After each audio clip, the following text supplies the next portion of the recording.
विजय राजहंस मानव सेवा संस्थान के राष्ट्रीय अध्यक्ष ने प्रेस वार्ता कर लोकसभा की दावेदारी प्रस्तुत की। उन्होंने प्रेस वार्ता में कहा कि जब एक आम चाय वाला देश का प्रधानमंत्री बन सकता है तो एक सामान्य शिक्षक क्यों नहीं, जो जमीनी स्तर से जुड़ा है, जो समाज की प्रगतिशीलता में अहम योगदान देता है। हमारी संस्था विगत 5 वर्ष से समाज के लिए अपने पैसे से कार्य कर रही है।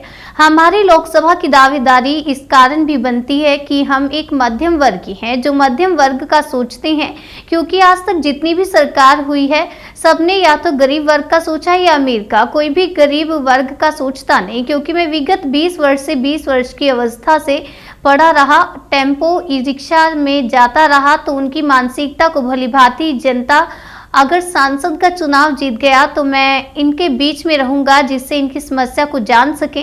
किसान, कुम्हार, मल्लाहू सभी के बीच रहकर इनकी समस्या को हल करवाऊंगा।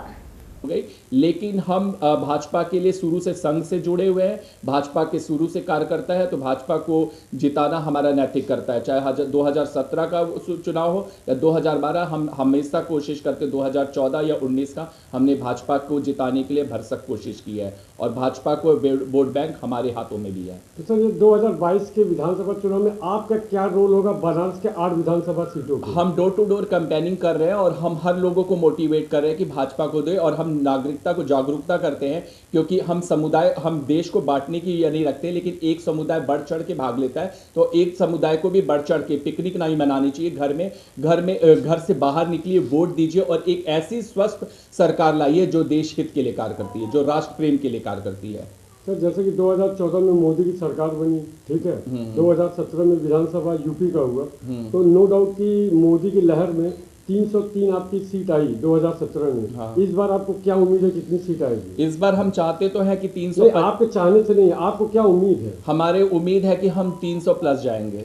तो आपको लग क्या रहा है, कितनी सीट आएंगी? हमारी वो है कि 300 प्लस ही आएगी हमारी सीट। 300 प्लस आएगी। हाँ। अभी जैसे हम बात करते हैं ये आपकी दक्षिणी की सीट की, आपके नीलकंठ तिवारी की, इनको जैसे सीट फाइनल किया गया तो तमाम जनता जो है आक्रोश में है। जैसा कि आप सोशल मीडिया पे एक्टिव भी हैं, जो कि हम जानते हैं सिद्धनाथ पांडे जी कि आप बहुत ज़्यादा एक्टिव हैं, तो इस पर सोशल मीडिया पे आप रोज देख रहे होंगे कि तमाम जनता जो है इनके बारे में बहुत ज़्यादा आक्रोश है कि इनको टिकट नहीं देना चाहिए था। इस पर आपकी क्या राय है?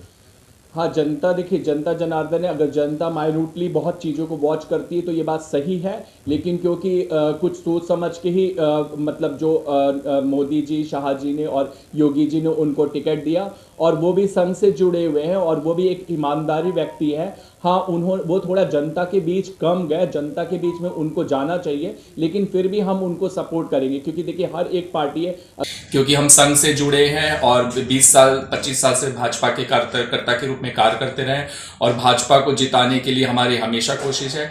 चाहे वो उत्तरी क्षेत्र से रविंद्र जायसवाल जी हो, दक्षिणी से नीलकंठ हो और सौरभ श्रीवास्तव कैंट विधायक है, हम सभी का सपोर्ट करेंगे। और हम चाहेंगे कि एक बार फिर योगी जी माननीय प्रधानमंत्री 10 तारीख को उनको पूर्ण बहुमत मिले, और उसी में हमारा प्रयास है कि उनको पूर्ण बहुमत मिले, क्योंकि ये एक धर्म युद्ध की लड़ाई है। और अगर विकास के मापदंड को देखा जाए तो विकास की परिकाष्ठा योगी जी ने लिखी और मोदी जी ने, और बहुत ज्यादा सुधार हुआ है। चाहे वो वाराणसी को आप देख लीजिए, आज वो मैनचेस्टर लगता है। आप अवधपुर में जाइए, रिंग रोड का वो मैनचेस्टर, और जो 70 साल में जो कांग्रेस ने शासन किया उसने क्या दिया। और अभी भी हम एक आर्टिकल पढ़ रहे थे, राजस्थान में जब जो बेटी बचाओ बेटी पढ़ाओ के लिए कांग्रेस को बहुत ज्यादा पैसा गया, लेकिन कुछ भी काम नहीं हुआ बेटी बचाओ बेटा पढ़ाओ में। और मतलब कांग्रेस ये दावा करती है कि हम विकास की परिकाष्ठा लिखते हैं, और कोरोना काल में भी हो तो मोदी जी ने बहुत अन्न भी बांटा, वैक्सीन फ्री में दी।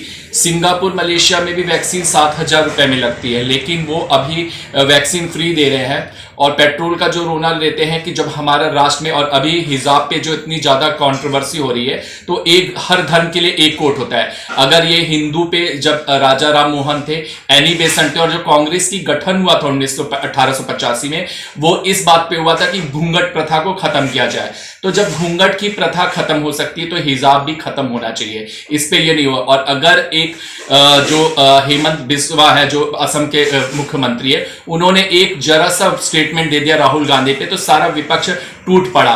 और ये मोदी जी को चोर है, चौकीदार चोर है, कुछ भी कह सकते हैं, इनको जायज है, लेकिन मोदी को ये कुछ अगर पलटवार अगर कोई करता है भाजपा का, तो इनकी सुलग जाती है, इनको मिर्ची लग जाती है।